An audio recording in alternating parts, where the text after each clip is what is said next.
para fechar essa primeira aula de valor esperado, vamos falar um pouco sobre a desigualdade de Markov, tá? O que motiva ela é a seguinte situação: de vez em quando a gente não conhece tanta informação assim sobre x, tá?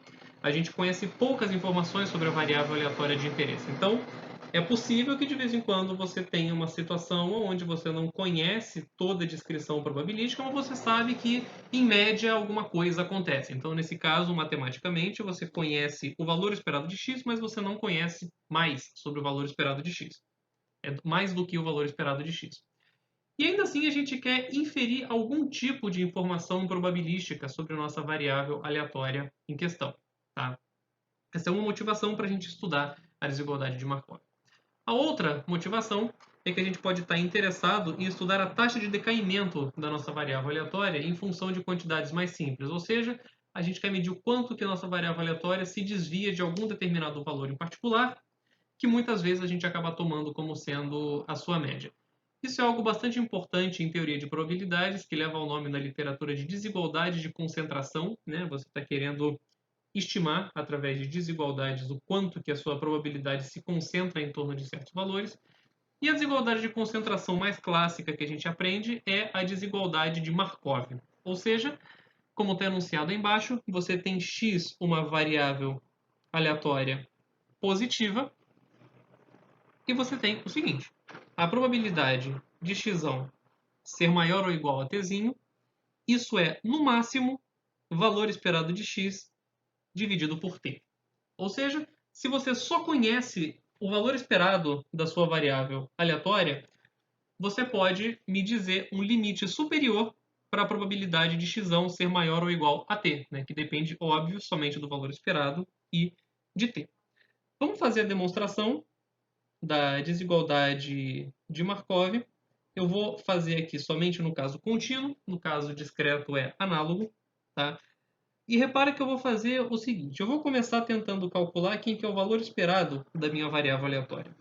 Como ela é positiva, isso é a integral de 0 a mais infinito de x vezes a sua densidade.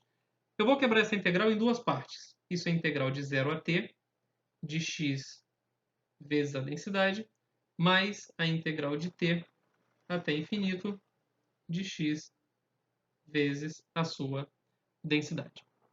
Eu vou tratar essas quantidades de duas formas distintas.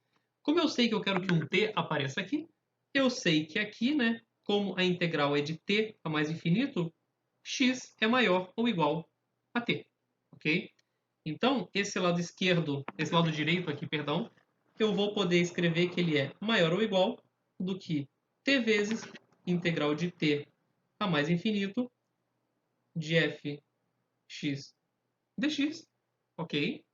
E essa integral aqui, ela é exatamente a probabilidade de x ser maior ou igual a t. Tá? Eu estou integrando a densidade, começando em t e indo até infinito.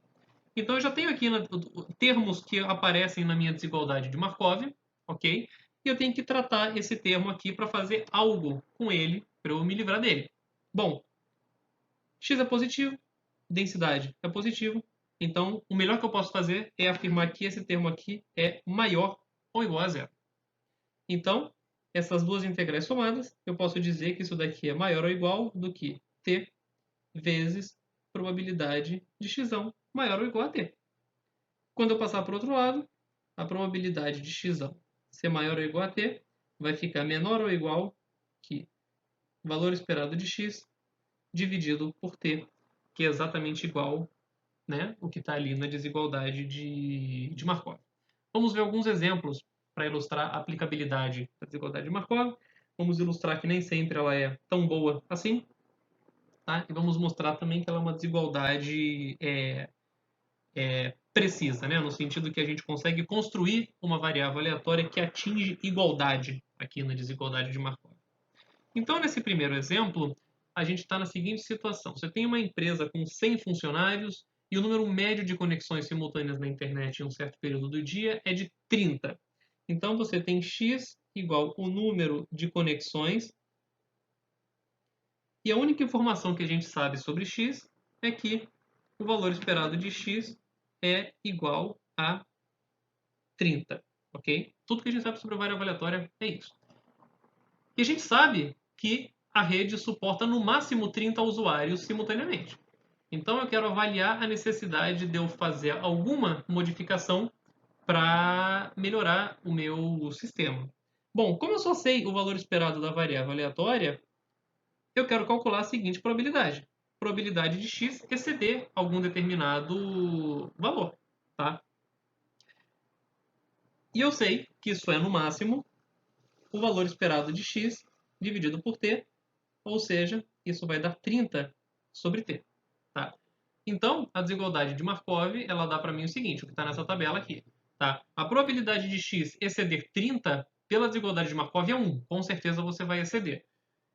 A gente sabe que isso pode não ser verdade, né? Porque a média é feita de valores maiores e menores do que a média. Então, é um pouco esquisito a gente ter certeza absoluta que a gente vai exceder a média. Mas, enfim, como a gente falou, a desigualdade de Markov ela tem suas limitações.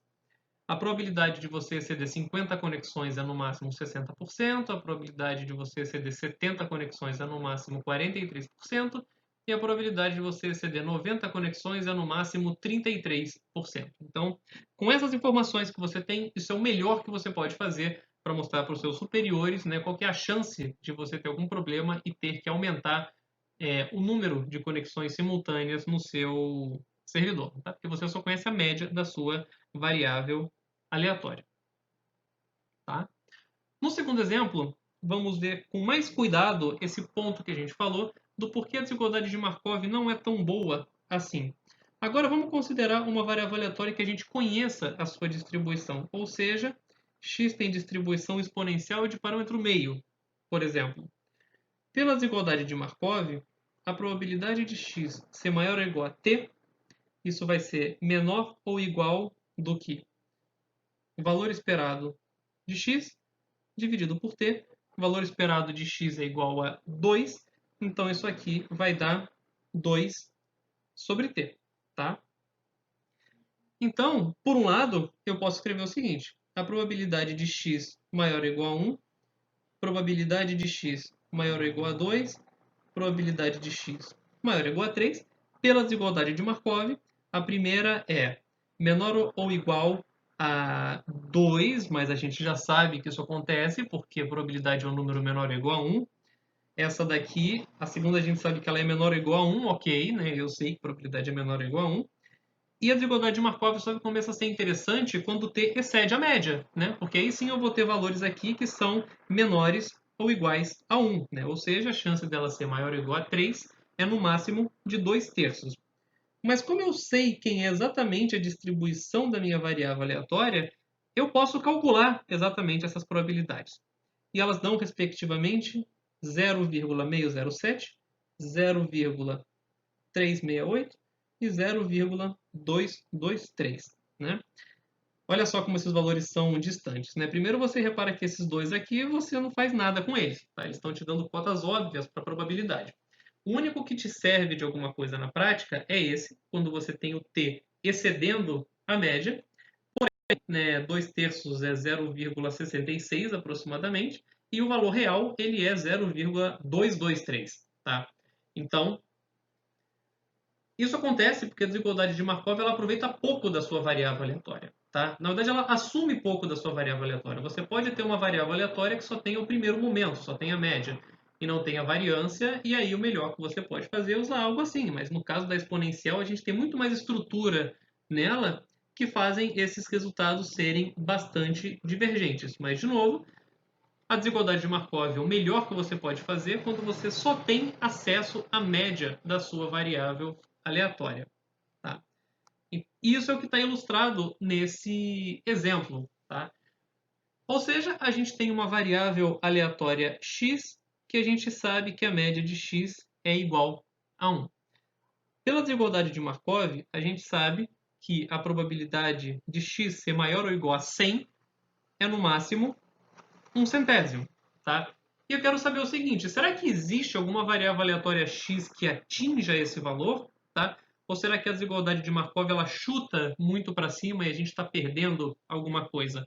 E a resposta é sim, existe alguma variável aleatória x que atinge esse valor. Tá? A desigualdade de Markov ela é estrita nesse sentido. Ela consegue capturar né, o pior comportamento possível de uma variável aleatória é quando você está estudar essa quantidade. Então, se a gente pegar uma variável aleatória x, tal que aconteça o seguinte: probabilidade de x ser igual a zero é 99 centésimos e a probabilidade de x ser igual a 100 é igual a 1 centésimo. A gente sabe, né, uma conta simples mostra que o valor esperado dessa variável aleatória é igual a 1 e a probabilidade de x ser maior ou igual a 100, né, no caso é igual à probabilidade de x ser igual a 100, é igual a 1 centésimo. Tá?